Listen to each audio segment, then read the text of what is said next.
Hello बच्चों, मैं आपकी सोशल साइंस के एजुकेटर निहारिका और आज हम एक वन शॉट लेक्चर लेके आए हैं जिसमें कि हम ड्रेनेज चैप्टर को पूरा इस लेक्चर में कंप्लीट कर लेंगे।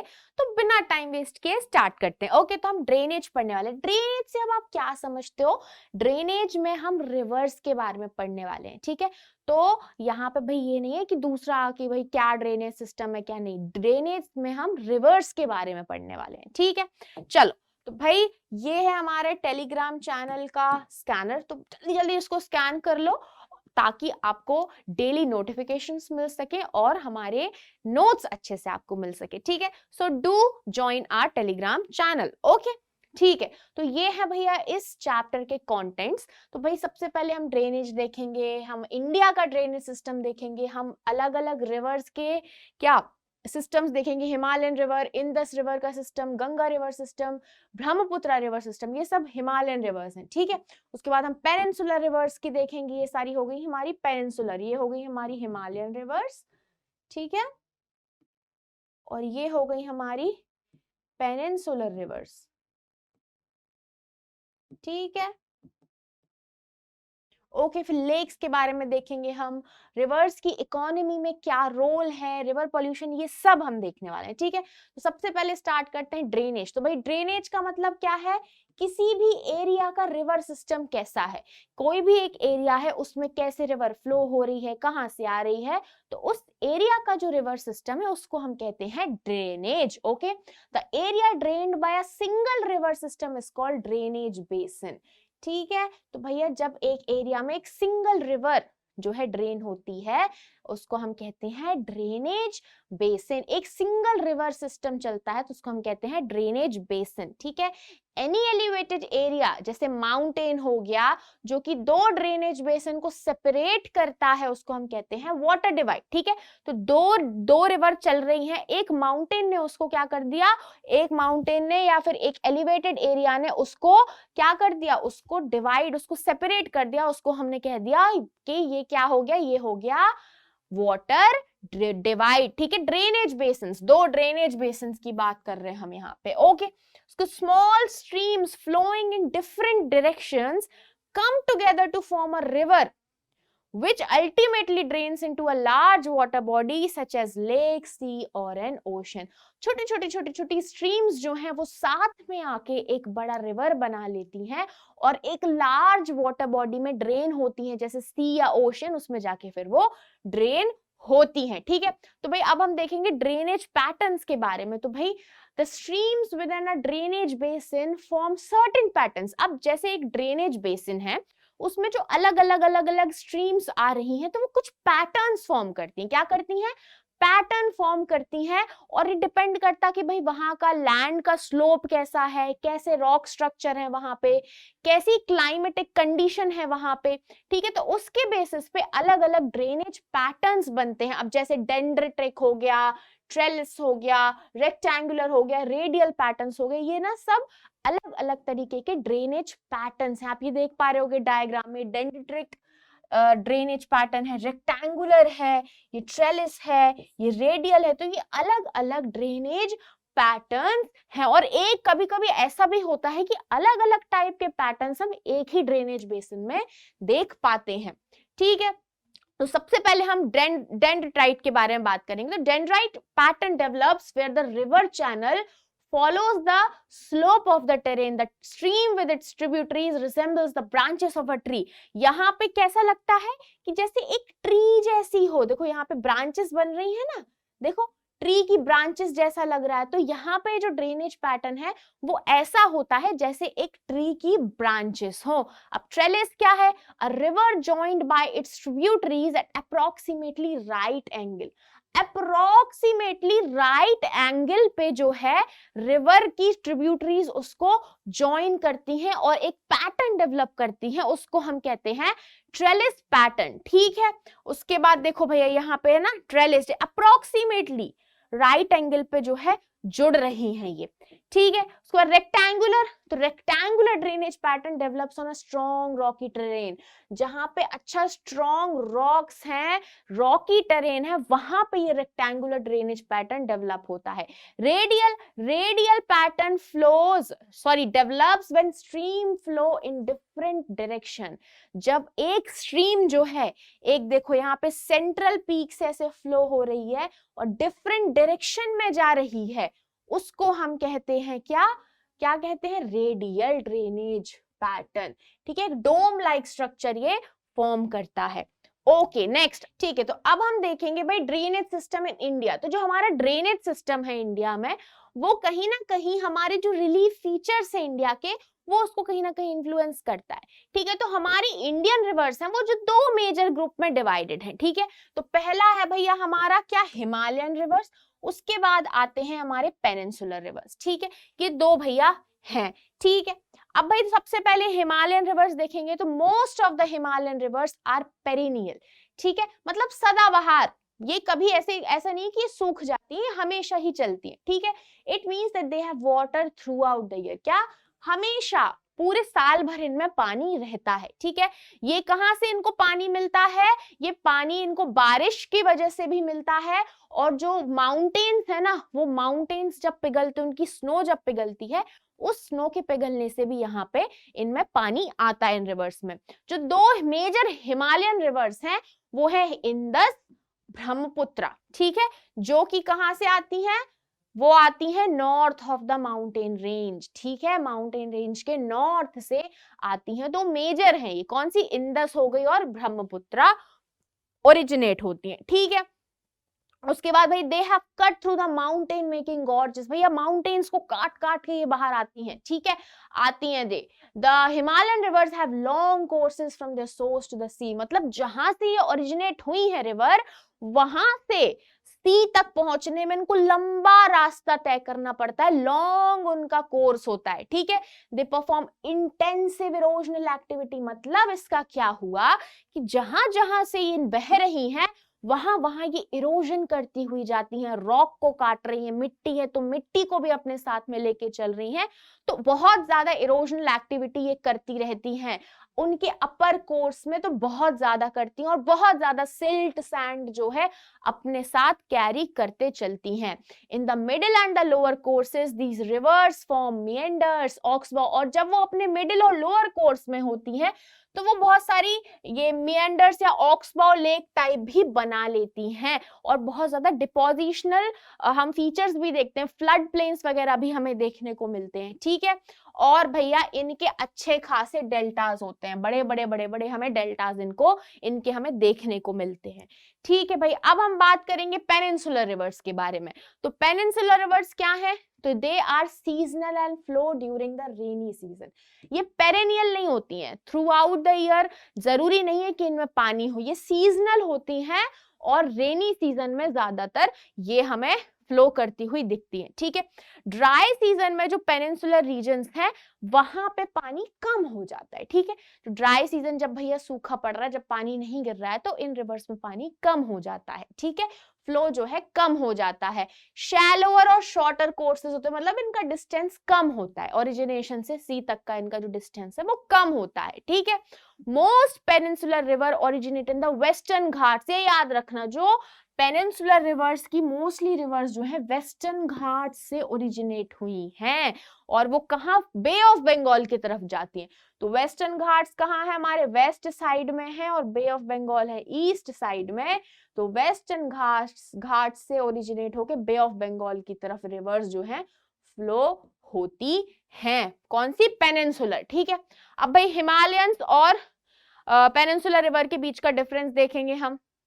ठीक है भाई, तो ये रिवर कहां से ओरिजिनेट हो रही है, हिमालयन ग्लेशियर से, बर्फीले पहाड़ से, और पेनिनसुलर कहां से, प्लेट्यू से हो रही है भैया। ठीक है, इनका जो कैचमेंट एरिया है बहुत लार्ज होता है, बहुत लार्ज एरिया में ये फैली हुई होती हैं, बल्कि इनका थोड़ा स्मॉल होता है। ठीक है, reverse pass through gorges and curve deep valleys, बड़ी बड़ी डीप वैलीज बनाते हुए चलती हैं, और ये जो है शैलो वैलीज बनाती हैं। ठीक है, ये जो रिवर्स है ये यंग है। ठीक है, हिमालयन रिवर्स यंग है, और पेनिनसुलर रिवर्स थोड़ी मेच्योर हो गई, थोड़ी बूढ़ी हैं और पुरानी है।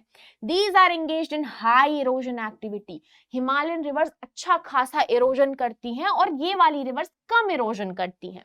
ठीक है, ये रिवर्स बहुत ज्यादा यूजफुल है इरिगेशन के लिए, इनका उतना यूज नहीं किया जाता है इरिगेशन में। ठीक है, उसके बाद ये पेरेनियल है भाई, थ्रू आउट द ईयर इनमें पानी रहता है, फ्लो होती है, बट ये नॉन पेरिनियल है। ठीक है, थ्रू आउट द ईयर पानी फ्लो नहीं होता है इनमें। मेन रिवर कौन कौन सी हुई? इंदस, गंगा, ब्रह्मपुत्रा, ये मेन रिवर है हमारी हिमालयन रिवर्स। और पेनिनसुलर हो गई हमारी गोदावरी, कृष्णा, कावेरी, नर्मदा, ताप्ती, ये सब हो गई हमारी पेनिनसुलर रिवर्स। ठीक है भाई, अब major rivers of Himalaya, 3 rivers के बारे में पढ़ेंगे हम यहाँ पे, इंदस, गंगा और Brahmaputra. Very important rivers, very important है ये, है ना, बहुत इंपॉर्टेंट है। तो द मेजर हिमालयन रिवर्स कौन कौन सी है? मेजर हिमालयन रिवर्स इंदस है, गंगा है, ब्रह्मपुत्र है। ठीक है, ये बहुत ज्यादा लंबी रिवर्स हैं, बहुत बड़ी रिवर्स हैं और बहुत ज्यादा इनमें इंपॉर्टेंट ट्रिब्यूटरीज भी हमें देखने को मिलती हैं। ठीक है, तो भाई सबसे पहले हम पढ़ेंगे Indus river system, Indus river के बारे में। तो सोर्स कहां से निकली है इंदस रिवर? तिब्बत भैया, नियर लेक मानसरोवर के पास से इसका सोर्स है। ठीक है, इंडिया में लद्दाख डिस्ट्रिक्ट से एंटर होती है ये। ठीक है, और वेस्ट की तरफ फ्लो होती है। कहां से? वेस्ट की तरफ फ्लो होती है, towards waste. Okay, towards waste ये फ्लो होती है। अब भैया ट्रिब्यूटरीज कौन कौन सी है इंदस की? तो जस्कर, नुब्रा और श्योक और हुंजा जो है कश्मीर रीजन में ज्वाइन करती हैं इसको। ओके, सतलज, ब्यास, रावी और चेनाब और झेलम ये ज्वाइन करती हैं मिठानकोट इन पाकिस्तान। ठीक है, यहां पे तो भैया ये हो गई इसकी ट्रिब्यूटरीज। तो कश्मीर रीजन में जस्कर, नुब्रा, श्योक और हुंजा ज्वाइन करती हैं। सतलज, ब्यास, रावी, चेनाब और झेलम कहां पे? मिठानकोट जो पाकिस्तान में है वहां से इंदस में एंटर करती हैं। तो भैया ये हो गई इसकी ट्रिब्यूटरीज। ठीक है, इंदस का जो प्लेन है भैया बहुत जेंटल स्लोप है, उसका टोटल लेंथ जो है दैट इज 2900 किलोमीटर। ठीक है, a third of the Indus basin is located in India in the state of Jammu and Kashmir। मतलब अच्छा खासा जो बेसिन है वो 1/3 जो बेसिन है वो जम्मू कश्मीर, हिमाचल प्रदेश और पंजाब में लोकेटेड है और बाकी का जो है पाकिस्तान में है। तो इसका जो मेजर ज्यादा तो जो बेसिन हम देखने को मिलता है वो पाकिस्तान में देखने को मिलता है। ठीक है, ओके, अब हम बात करेंगे भाई गंगा रिवर सिस्टम के बारे में। तो जो भैया गंगा रिवर सिस्टम का सोर्स क्या है? Fed by the Gangotri glacier. भैया ये है सोर्स गंगा रिवर का। ठीक है, यहां से ओरिजिनेट हुई हैं। ट्रिब्यूटरीज कौन कौन सी है भैया? अलकनंदा जो है ज्वाइन करती है देव प्रयाग इन उत्तराखंड, यहाँ पे ज्वाइन करती है अलकनंदा। ठीक है, यमुना जो है यमुनोत्री ग्लेशियर से राइज करती हैं वो हिमालयास, इन द हिमालयास। ठीक है, यमुनोत्री ग्लेशियर कहाँ पे? हिमालयास में है।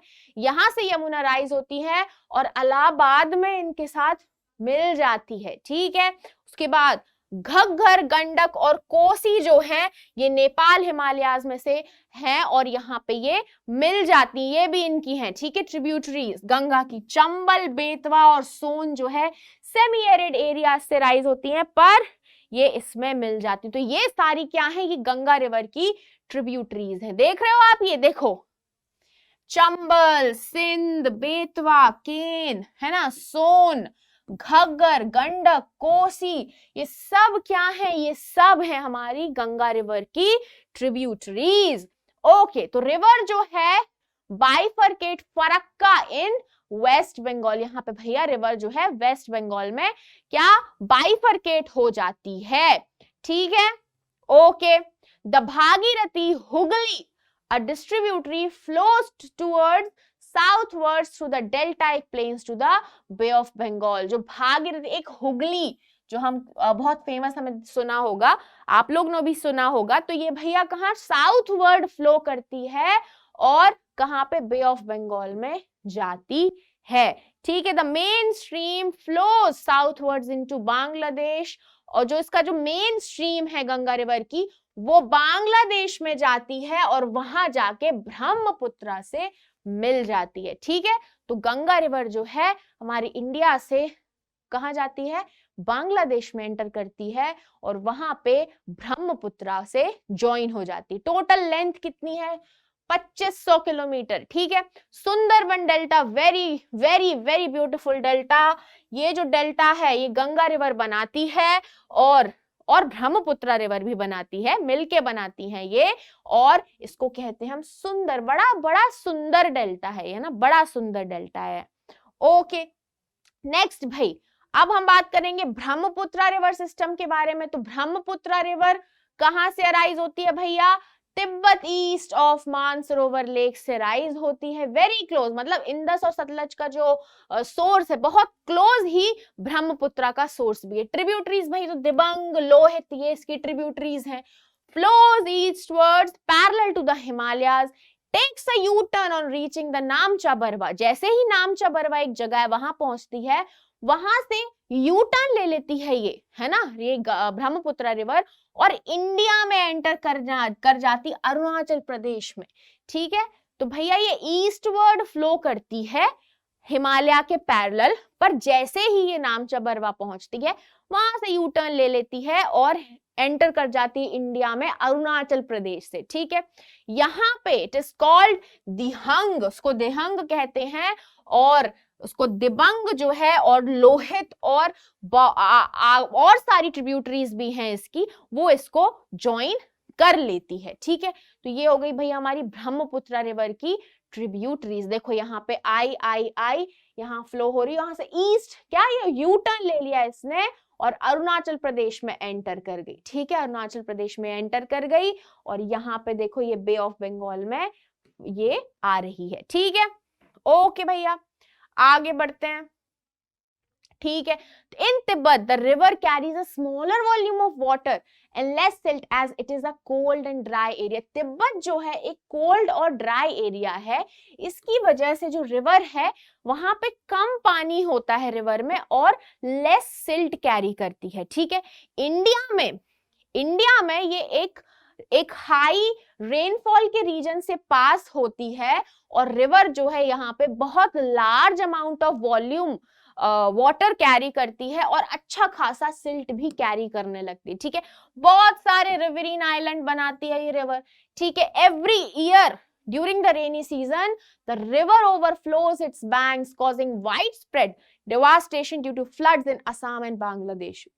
इस रिवर की वजह से असम और बांग्लादेश में हम बहुत सारे क्या देखने को मिलते हैं, बहुत सारे हमें क्या देखने को मिलते हैं, बहुत सारे हमें फ्लड्स देखने को मिलते हैं। ठीक है, तो रेनी सीजन में ये जो रिवर है ये क्या हो जाती है, ये ओवरफ्लो हो जाती है और उसकी वजह से बहुत सारे फ्लड्स हमें देखने को मिलते हैं असम और बांग्लादेश में। ठीक है, मजुली जो है वर्ल्ड का लार्जेस्ट रिवरीन आइलैंड है जो कि ब्रह्मपुत्रा रिवर बनाती। भाई 1 मार्कर क्वेश्चन में आ जाता है, तो मजुली जो है इसको याद रखना, ये ब्रह्मपुत्रा रिवर एक रिवरीन आइलैंड बनाता और ये वर्ल्ड का लार्जेस्ट रिवरीन आइलैंड है।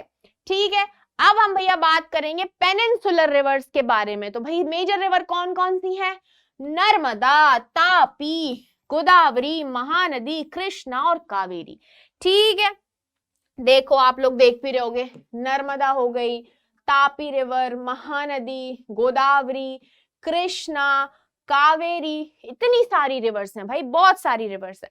ठीक है, तो सबसे पहले भाई नर्मदा रिवर के बारे में पढ़ेंगे। ठीक है, तो कहां से सोर्स कहां है, अमरकंटक, मध्य प्रदेश में अमरकंटक हिल्स है, पहाड़ है, वहां से ये रिवर निकली है। ठीक है, flows towards the west, west की तरफ फ्लो होती है in a rift valley form due to faulting, faulting की वजह से एक रिफ्ट वैली क्रिएट हो गई और उसमें ये रिवर फ्लो करती है। ठीक है, all the tributaries of Narmada बहुत शॉर्ट हैं, ट्रिब्यूटरीज जो है नर्मदा की बहुत शॉर्ट हैं और ये जो नर्मदा को ये जब इसकी ट्रिब्यूटरीज ज्वाइन करती हैं तो राइट एंगल पे ज्वाइन करती हैं। ठीक है, 90 डिग्री का एंगल बनाती है। ओके, नर्मदा बेसिन जो है मध्य प्रदेश और गुजरात को कवर करता है। ठीक है, तापी बेसिन के बारे में पढ़ेंगे भाई। तो भाई सतपुड़ा रेंजेस से तापी रिवर निकली है। ठीक है, जो कि है बैतूल डिस्ट्रिक्ट मध्य प्रदेश में। ठीक है, ये भी जो है रिफ्ट वैली में फ्लो करती है और नर्मदा के पैरेलल फ्लो करती है। कौन सी रिवर फ्लो करती है नर्मदा के पैरेलल? तापी रिवर नर्मदा के पैरेलल फ्लो करती है, but it is much shorter in length, है ना, पर बहुत कम, छोटी है, बहुत छोटी रिवर है, बहुत छोटी है लेंथ में। It's basin covers parts of Madhya Pradesh, Gujarat and Maharashtra. ठीक है, इसका जो बेसिन है ये कहां कहां में देखने को मिलता है? मध्य प्रदेश में, गुजरात और महाराष्ट्र में। ठीक है, अदर वेस्ट फ्लोइंग रिवर्स, अब भैया ये थी ना नर्मदा, हमने देखा ना वेस्ट की तरफ फ्लो कर रही है, ठीक है, और ये भी भैया वेस्ट की तरफ फ्लो कर रही है, किसके साथ?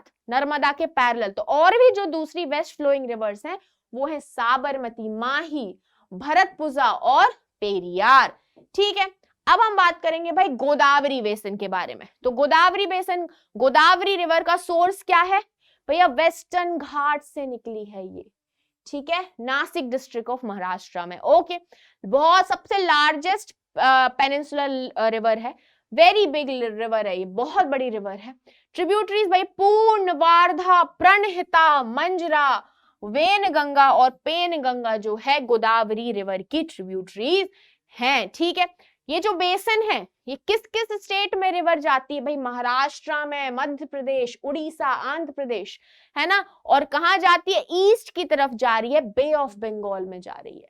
ठीक है, टोटल लेंथ इसकी जो है 1500 किलोमीटर, 1500 किलोमीटर इसकी टोटल लेंथ है, और इसकी लेंथ की वजह से और इसके एरिया कवर की वजह से इसको दक्षिण गंगा भी कहते हैं, क्योंकि ये भी बहुत ज्यादा अच्छी खासी लंबी रिवर है, अच्छा खासा एरिया को कवर कर रही है, लेंथ कवर कर रही है, तो इसलिए हम इसको क्या कहते हैं? दक्षिण गंगा भी हम इसे कहते हैं। ठीक है, आगे भाई महानदी बेसिन, कहां से? हाईलैंड्स ऑफ छत्तीसगढ़, यहां से भैया सोर्स है, यहां से निकली है ये रिवर। कहां? Flows through Orissa to reach the bay of Bengal, ये भी बे ऑफ बंगाल की तरफ जाती है, ईस्ट वर्ड है, ईस्ट की तरफ बह रही है। ठीक है, drainage basin is shared by Maharashtra, कहां कहां? महाराष्ट्र में, छत्तीसगढ़, झारखंड और उड़ीसा, यहाँ पे इसका ड्रेनेज बेसिन है। ठीक है, लेंथ कितनी है? 860 किलोमीटर इसकी लेंथ है। अब भाई कृष्णा बेसिन आ जाती, कृष्णा रिवर कहां से है? तो महाबलेश्वर के पास एक स्प्रिंग है, वहां से निकली हुई है। ट्रिब्यूटरीज कौन कौन सी? तुंगभद्रा, कोयाना, घटप्रभा, मूसी एंड भीम, ये इसकी ट्रिब्यूटरीज हैं। 1400 किलोमीटर तक ये बहती है भैया, टोटल लेंथ है। ड्रेनेज बेसिन कहां कहां है? महाराष्ट्र में, कर्नाटका और आंध्र प्रदेश में इसका ड्रेनेज बेसिन है। ठीक है भाई, कावेरी बेसिन, अब भाई कावेरी रिवर, तो ये ब्रह्मगिरी रेंज जो है वेस्टर्न घाट्स, वहां से ये रिवर निकली हुई है। ट्रिब्यूटरीज कौन कौन सी है? अमरावती, भवानी, हेमवती, काबिनी, ये सब इसकी ट्रिब्यूटरीज है। टोटल लेंथ इज 760 किलोमीटर, इतनी इसकी टोटल लेंथ है, और ये भी ईस्ट फ्लोइंग रिवर है, ईस्ट की तरफ जा रही है, बे ऑफ बंगाल में जा रही है। ठीक है, और दूसरी जो ईस्ट फ्लोइंग रिवर है कौन कौन सी है भाई? दामोदर हो गई, ब्रह्मणी हो गई, बैतरनी हो गई, सुबर्ण रेखा, ये भी कौन सी है? ईस्ट फ्लोइंग रिवर्स हैं। ठीक है, अब हम बात करेंगे भाई लेक्स के बारे में। तो इंडिया में बहुत सारी लेक्स हैं जो अलग अलग इनकी कैरेक्टरिस्टिक है, अलग अलग उनकी साइज है भाई। बहुत सारी लेक्स जो हैं वो परमानेंट है भाई, पानी हमेशा रहता है, और बहुत सारी लेक्स सिर्फ रेनी सीजन में हमें देखने को मिलती हैं। ठीक है, और कुछ लेक्स ऐसी भी हैं जो ग्लेशियर्स की मदद से, आइस शीट्स की मदद से बनी हुई हैं, और कुछ lakes different action of wind, river या ह्यूमन एक्टिविटीज की मदद से भी बनी है। तो लेक्स जो है अलग अलग तरीके से भी हमें देखने को मिलती हैं। ठीक है, अ meandering river across a flood plain forms cut-offs that later develop into oxbow lakes। अब ये क्या होती है? जब एक रिवर मुड़ती है ना, तो वो ना अपना एक छोटा सा पोर्शन छोड़ देती है, जैसे ऐसे मुड़ रही है रिवर ना, तो कभी कभी ना ये जो ना इतना एरिया से कट जाता है। ठीक है, तो रिवर ना यहाँ से जैसे मुड़ने लगी तो ये एरिया कट गया, तो यहाँ पे क्या पानी भरा रहता है, तो ये ऐसी ऑक्सबो लेक बना लेती है रिवर। तो बहुत सारी हमें ऐसी रिवर्स भी, सॉरी ऐसी लेक्स भी देखने को मिलती हैं। ठीक है, तो भाई most of the fresh water lakes are in Himalayan region.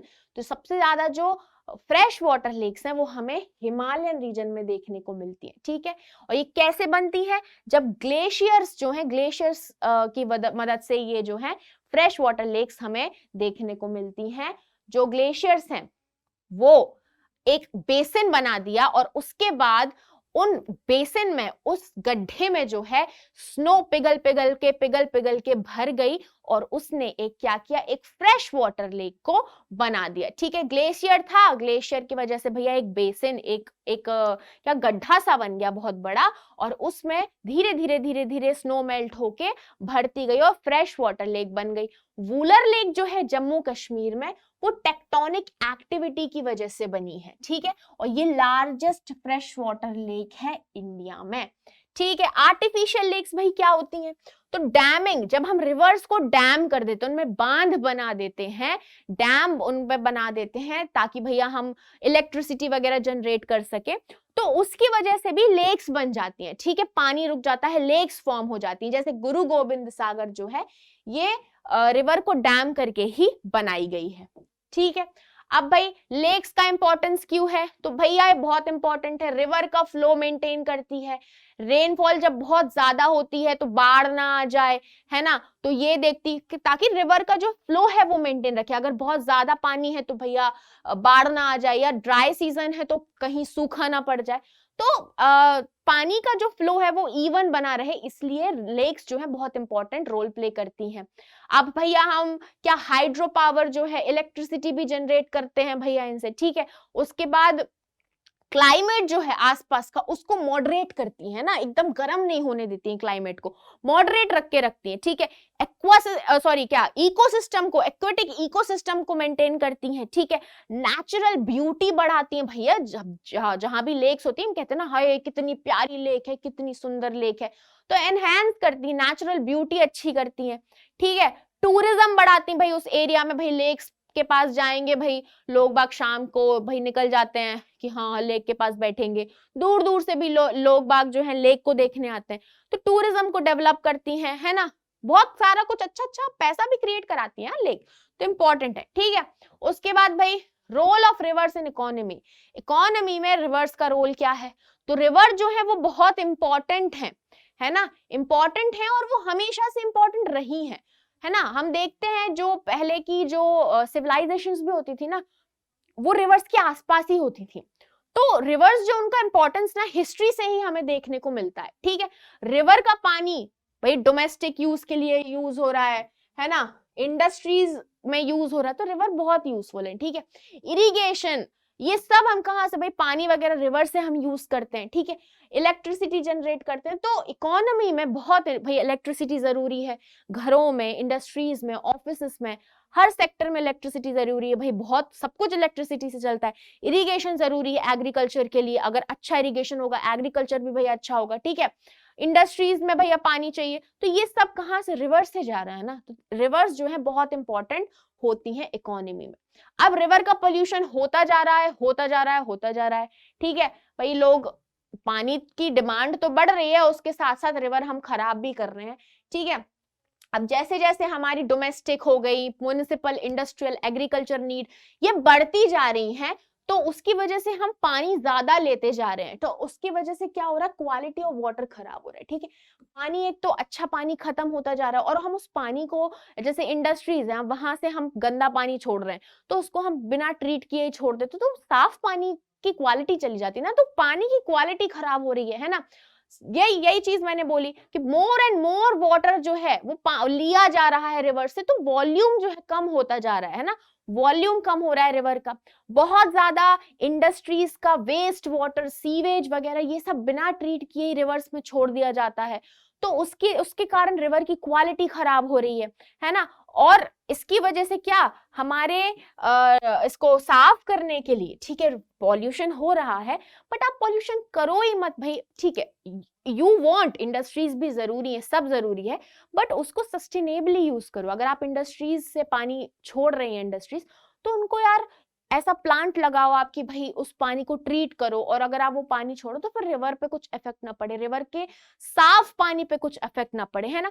तो भाई बहुत सारे जब पॉल्यूशन तब पता चला कि भाई पॉल्यूशन हो रहा, तो बहुत सारे लोगों ने स्टेप्स लिया और उसको, रिवर को क्लीन करने का जिम्मा भी जो है उठाया है। ठीक है, तो ये हो गया हमारा पूरा चैप्टर कंप्लीट यहाँ पे। ओके, तो फिर ऐसे ही हम लेक्चर्स लाते रहेंगे, वन शॉट लेक्चर्स, जिसमें आपका एक शॉट में ही पूरा लेक्चर, पूरा चैप्टर खत्म हो जाएगा। ठीक है, तो मिलते हैं नेक्स्ट लेक्चर में बच्चों।